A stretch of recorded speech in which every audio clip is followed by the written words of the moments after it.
Welcome to doctor NYR YouTube channel.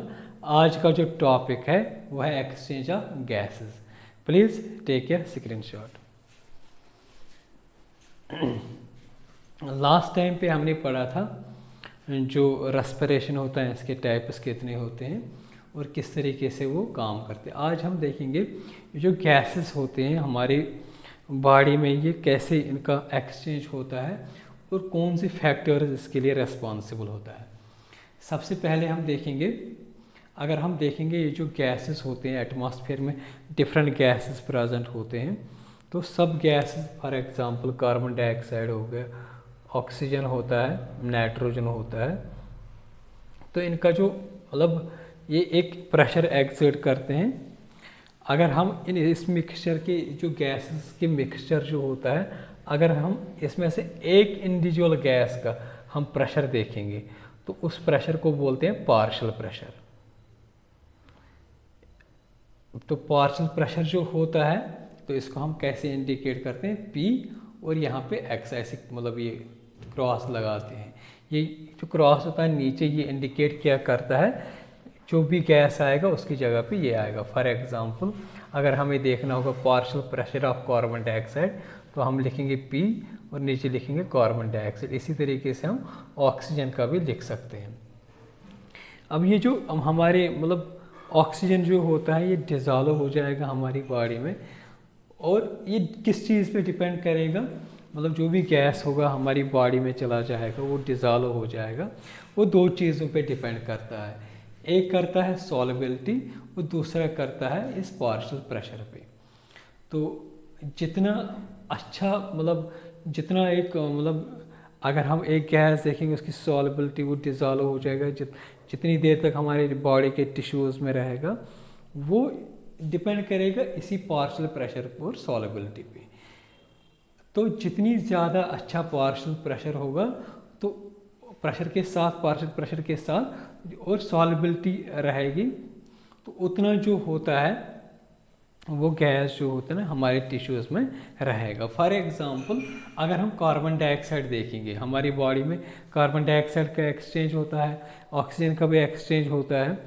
तो ये जो कार्बन डाइऑक्साइड जो होता है ये 24 टाइम्स मोर सॉल्युबल होता है ऑक्सीजन। क्यों? क्योंकि कार्बन डाइऑक्साइड अगर हम देखेंगे ये पोलर मॉलिक्यूल होता है, ठीक है ना। पोलर मॉलिक्यूल की वजह से क्या होता है, जब ये हमारी बॉडी टिश्यूज़ में जाएगा तो बॉडी टिश्यूज़ में हमारे वाटर प्रेजेंट होता है, तो उसके साथ ही अच्छे से बॉन्ड बना के डिज़ोल्व, मतलब ये अच्छे, इसकी सॉल्युबिलिटी ज़्यादा होती है एज़ कम्पेरिजन टू ऑक्सीजन।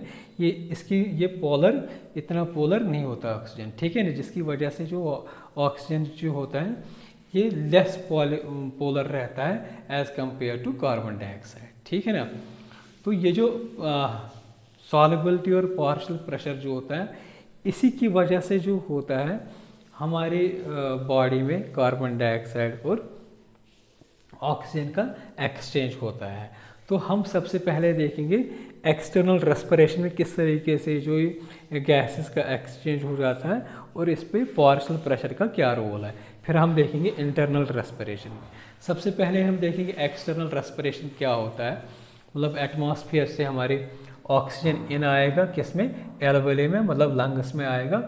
तो लंग्स में क्यों आएगा, क्यों, अगर हम देखेंगे यहाँ पे जो पार्शियल प्रेशर ऑफ ऑक्सीजन जो होता है वो 104 होता है mmHg। mmHg का मतलब क्या होता है, मिलीमीटर ऑफ मरकरी। मतलब जो पार्शियल प्रेशर होता है हम उसको इसमें मतलब मेजर करते हैं, ठीक है ना। तो यहाँ पे ऑक्सीजन का कितना रहता है, 104। तो अगर हम यहाँ पे 104 देखेंगे इसमें, तो यहाँ पे अगर हम देखेंगे यहाँ से एटमॉस्फेयर से जब ऑक्सीजन आएगा एल्वेली के बाद क्या, कहाँ पे चला जाएगा, पल्मोनरी कैपिलरी, तो उसी को बोलते हैं एक्सटर्नल रेस्पिरेशन। तो यहाँ पे दो चीज़ें रिस्पॉन्सिबल होता है, डिफ्यूजन। जब भी डिफ्यूजन होता है गैसेस का तभी डिफ्यूजन होगा जब पार्शियल प्रेशर जो होता है गैस का मतलब ज़्यादा होगा एक साइड, दूसरे साइड कम। मतलब गैस अभी डिफ्यूजन का मतलब क्या होता है, मूवमेंट ऑफ मॉलिक्यूल्स या gas from higher concentration to lower concentration. जितना ज़्यादा पार्शियल प्रेशर होगा उतना वो पार्शियल प्रेशर क्यों ज़्यादा होता है, because of high concentration of that gas. मतलब बाहर पे 104 होता है ऑक्सीजन का, लेकिन जब हम यहाँ पे ऑक्सीजनेटेड ब्लड में ऑक्सीजन का पार्शियल प्रेशर देखते हैं वो कितना होता है 40, ठीक है ना। तो इसलिए क्या होता है, higher concentration higher partial pressure से क्या हो जाएगा, ऑक्सीजन हमारे इसमें पल्मोनरी कैपिलरीज में डिफ्यूज़ हो जाएगा, क्योंकि यहाँ पे 104 है और यहाँ पे क्या है, पार्शियल प्रेशर ऑफ ऑक्सीजन क्या है, यहाँ पे डीऑक्सीजनेटेड ब्लड में यहाँ पे 40 है, तो यहाँ पे क्या हो जाएगा, डिफ्यूजन। सेम अगर हम देखेंगे कार्बन डाइऑक्साइड जो होता है, कार्बन डाइऑक्साइड अगर हम यहाँ पे देखेंगे, कार्बन डाइऑक्साइड का है 40 mg, ठीक है ना। तो यहाँ पे अगर हम देखें कार्बन डाइऑक्साइड जो होता है टिश्यूज़ में कितना होता है 45, तो टिश्यूज़ में क्या होता है, ज़्यादा पार्शियल प्रेशर होता है कार्बन डाइऑक्साइड में। और बाहर हम देखेंगे मतलब इस एल्वेलियर में, एल्वेलियर मतलब एयर में कितना होता है कार्बन डाइऑक्साइड का पार्शियल प्रेशर, वो होता है 40। तो higher concentration higher partial pressure to lower partial pressure, ये जो होता है कार्बन डाइऑक्साइड मूव हो जाएगा। इसका मतलब होता है ये जो हमारी कैपिलरीज जो होते हैं, पल्मोनरी कैपिलरीज, यहाँ से कार्बन डाइऑक्साइड मूव हो जाएगा टूवर्ड्स द एल्वेलियर, इसके बाद वो बाहर एटमॉस्फेयर में चला जाएगा, तो उसी को बोलते हैं एक्सटर्नल रेस्पिरेशन। तो अगर हम देखेंगे कार्बन डाइऑक्साइड जो होता है, यहाँ पे जो यही जो पार्शियल प्रेशर जो होता है, तब तक ये मतलब डिफ्यूज़ होता जाएगा कार्बन डाइऑक्साइड बाहर के साइड एटमॉस्फेयर में, जब तक ये जो कार्बन डाइऑक्साइड जो है ना ये लगभग 40 तक पहुँचेगा, 40 mmg। और सिमिलर ऑक्सीजन तब तक अंदर मतलब इस ब्लड कैपिलरी में, पल्मोनरी कैपिलरी में आता रहेगा, जब तक ऑक्सीजन का जो होता है 104 जो होता है ये इक्वल किसके बराबर हो जाएगा, मतलब 40 के बराबर, ठीक है ना। तो इसी तरीके से क्या होता है, ये डिफ्यूज़ हो जाता है ऑक्सीजन जो मतलब एक्सचेंज जो होता है, ये higher concentration higher partial pressure to lower partial pressure तक ये डिफ्यूज़ हो जाता है। तो दूसरा हम देखेंगे इंटरनल रेस्पिरेशन। तो अगर हम देखेंगे इंटरनल रेस्पिरेशन का मतलब क्या होता है, जो पल्मोनरी जो हमारी सिस्टम में मतलब हमारे सिस्टम की सर्कुलेशन जो होती है, जिसको बोलते हैं सिस्टमिक सर्कुलेशन, तो यहाँ पे ऑक्सीजन आ गया, ठीक है ना, यहाँ पे ऑक्सीजन आ गया, तो ये ऑक्सीजन जब ट्रांसपोर्ट हो जाएगा फ्रॉम ये जो सर्कुलेशन होती है हमारी सिस्टमिक सर्कुलेशन टू बॉडी के डिफरेंट टिश्यूज़, तो उसको बोलते हैं हम इंटरनल रेस्पिरेशन। अब यहाँ पे मसला क्या है, यहाँ पे हम देखेंगे पार्शियल प्रेशर क्या होता है। अगर हम यहाँ से देखेंगे ये टिश्यू का जो हमने देखा है, ये दो गैसेस का पार्शियल प्रेशर है, ठीक है ना। तो यहाँ से क्या आएगा, ये यहाँ से ऑक्सीजनेटेड, ये जो लाल वाले जो हमने बनाए ना, ये ऑक्सीजनेटेड ब्लड है, तो यहाँ से ऑक्सीजन आएगा, इस ब्लड के साथ इसको ऑक्सीजनेट करेगा, ठीक है ना। तो यहाँ पे अगर हम देखेंगे ऑक्सीजन का पार्शियल प्रेशर कितना है 100 डिग्री, 100 यहाँ पे है mmHg, ठीक है ना। इसी तरीके से कार्बन डाइऑक्साइड का देखेंगे तो कितना होगा 40, ठीक है ना। अब हमें इसको देखना है डिफ्यूजन कैसे हो जाएगा यहाँ पे। तो यहाँ पे ऑक्सीजन का मतलब इंटरनल रेस्पिरेशन, ऑक्सीजन कहाँ से जाएगा, सिस्टमिक सर्कुलेशन टू टिश्यूज़। तो यहाँ पे हमें देखना है कैसे हो जाएगा। यहाँ पे देखेंगे टिश्यूज़ में ऑक्सीजन जो होता है इसका पार्शियल प्रेशर कितना है 40, ठीक है ना।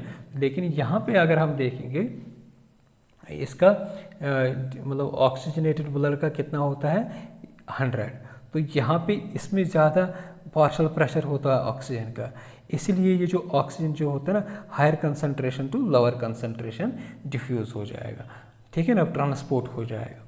और यहाँ पे टिश्यूज़ में कितना है 40 ही रहता है यहाँ पे पार्शियल प्रेशर ऑफ ऑक्सीजन। क्यों यहाँ पे क्यों रहता है ऑक्सीजन की मतलब ऑक्सीजन, हाँ मतलब जितना पार्शियल प्रेशर कम होगा उसका मतलब होता है वो गैस उसकी कंसंट्रेशन कम होती है। तो यहाँ पे ऑक्सीजन की कंसंट्रेशन क्यों कम है, ऑक्सीजन मॉलिक्यूल्स क्यों कम प्रेजेंट है, क्योंकि जो सेल्स होते हैं हमारी बॉडी के सेल्स जो होते हैं ये कंटिन्यूसली ऑक्सीजन को यूज़ करते हैं और ATP बना देते हैं, ठीक है ना। इसलिए यहाँ पे 40 मतलब ऑक्सीजन का पार्शियल प्रेशर 40 है। तो यहाँ से हमारा एटमॉस्फेयर से ऑक्सीजन आया, ब्लड में आया, तो यहाँ पे 100 है, ठीक है ना, तो ये डिफ्यूज़ हो जाएगा, ठीक है ना, ऑक्सीजन डिफ्यूज़ हो जाएगा। लेकिन अगर हम कार्बन डाइऑक्साइड देखेंगे, कार्बन डाइऑक्साइड क्या हो जाएगा, ये भी डिफ्यूज़ हो जाएगा, ये अपोजिट डायरेक्शन में हो जाएगा, ठीक है ना। यहाँ से क्या हो जाएगा, टिश्यूज से कार्बन डाइऑक्साइड निकल जाएगा, ये इस डीऑक्सीजनेटेड ब्लड में चला जाएगा। तो यहाँ पे कार्बन डाइऑक्साइड जो होता है टिश्यूज़ में 45 है, और यहाँ पे अगर हम देखेंगे कार्बन डाइऑक्साइड का जो पार्शियल प्रेशर है वो है 40। तो टिश्यूज़ से high partial pressure to low partial pressure, यहाँ पे कितना है 40 है, यहाँ पे 45 है। तो यहाँ पे high partial pressure to low partial pressure जो होता है ना, कार्बन डाइऑक्साइड डिफ्यूज़ हो जाएगा टिश्यूज से ब्लड कैपिलरी में, यहाँ पे सिस्टमेटिक सर्कुलेशन में, डीऑक्सीनेटेड ब्लड में। फिर ये क्या हो जाएगा, बाहर इस तरीके से बाहर निकल जाएगा कार्बन डाइऑक्साइड। तो यहाँ पे कार्बन डाइऑक्साइड का पार्शियल प्रेशर क्यों ज़्यादा है टिश्यूज़ में, क्योंकि टिश्यूज़ मेटाबॉलिक रिएक्शंस होते हैं। तो ये डिफरेंट मेटाबॉलिक रिएक्शंस में क्या होता है, कार्बन डाइऑक्साइड मतलब इन रिएक्शंस में ज़्यादा प्रोड्यूस हो जाता है, जिससे होता है क्या, ये जो पार्शियल प्रेशर होता है कार्बन डाइऑक्साइड वो ज़्यादा होता है as compared to this systematic circulation. तो इसलिए यहाँ पे डिफ्यूजन होता है, तो इसी को बोलते हैं गैसेस एक्सचेंज। तो ये जो गैसेस एक्सचेंज जो होता है, अगर हम देखेंगे किस तरीके से ये होता है, मतलब एल्वेली में किस मतलब कैसे ये, अगर हम और इसको मतलब एनाटॉमी तरीके से देखेंगे, ये हमारा एल्वेलस है। तो एल्वेलस का ये वाला लेयर जो होता है इसको बोलते हैं एंडोथेलियल बेसमेंट मेम्ब्रेन, ये एल्वेलस का। तो जो लास्ट वीडियोस में हमने देखा था, इसमें क्या होते हैं, बीच में कुछ सेल्स प्रेजेंट होते हैं जिनको बोलते हैं टाइप 1 एंड टाइप 2 सेल्स। तो इनके बीच में कुछ टाइप 2 सेल्स होते हैं ये वाले, और ये टाइप 1 सेल्स होते हैं। इनका जो बाहर का लेयर होता है जिसको बोलते हैं एंडोथेलियल बेसमेंट मेम्ब्रेन, ठीक है ना। तो यहाँ पे हमारी ब्लड कैपिलरीज होती हैं, ब्लड कैपिलरीज ऐसे होते हैं हमारा, क्योंकि ब्लड सर्कुलेशन तो हर जगह ज़रूरी होता है। तो ये हमारी ब्लड कैपिलरी है, ये हमारी ब्लड कैपिलरी होगी पूरी, और ब्लड कैपिलरी का ये जो बाहर वाला मेम्ब्रेन है इसको बोलते हैं एंडोथेलियल बेसमेंट मेम्ब्रेन, और ये जो होता है ये वाला अंदर का लेयर जो होता है इसको बोलते हैं कैपिलरी बेसमेंट मेम्ब्रेन, और ये जो होता है इस ये वाला इसको बोलते हैं एल्वियोलर वॉल, ठीक है ना। तो यहाँ पे क्या होता है, ये पूरा जो पोर्शन जो होता है यहाँ से इसको बोलते हैं रेस्पिरेटरी मेम्ब्रेन। तो रेस्पिरेटरी मेम्ब्रेन में एक्चुअली क्या होता है, गैसेस एक्सचेंज हो जाती हैं। तो इसमें 4 लेयर्स होते हैं, एक होता है एंडोथेलियल बेसमेंट मेम्ब्रेन होता है इसका, दूसरा होता है एंडोथेलियल बेसमेंट मेम्ब्रेन इस कैपिलरी का, कैपिलरी बेसमेंट मेम्ब्रेन होता है, और साथ में जो एल्वियोलर वॉल जो होता है वो भी आता है। तो यहाँ पे ये 4 लेयर्स होता है, लेकिन ये 4 लेयर्स के बावजूद भी बहुत थिन होता है, बहुत ज़्यादा थिन होता है, इसलिए यहाँ पे क्या होता है, गैसेस एक्सचेंज हो जाता है। बाकी जगह जो होते हैं इसके ऊपर जो होते हैं टर्मिनल ब्रोंकियल्स होते हैं वो बिल्कुल थिक होते हैं, वहाँ पे गैसेस एक्सचेंज नहीं होता। अगर आप लोगों को हमारा ये वीडियो अच्छा लगा होगा, प्लीज़ इस चैनल को सब्सक्राइब कर दीजिएगा, वीडियो को लाइक एंड शेयर कर दीजिएगा। Thank you very much.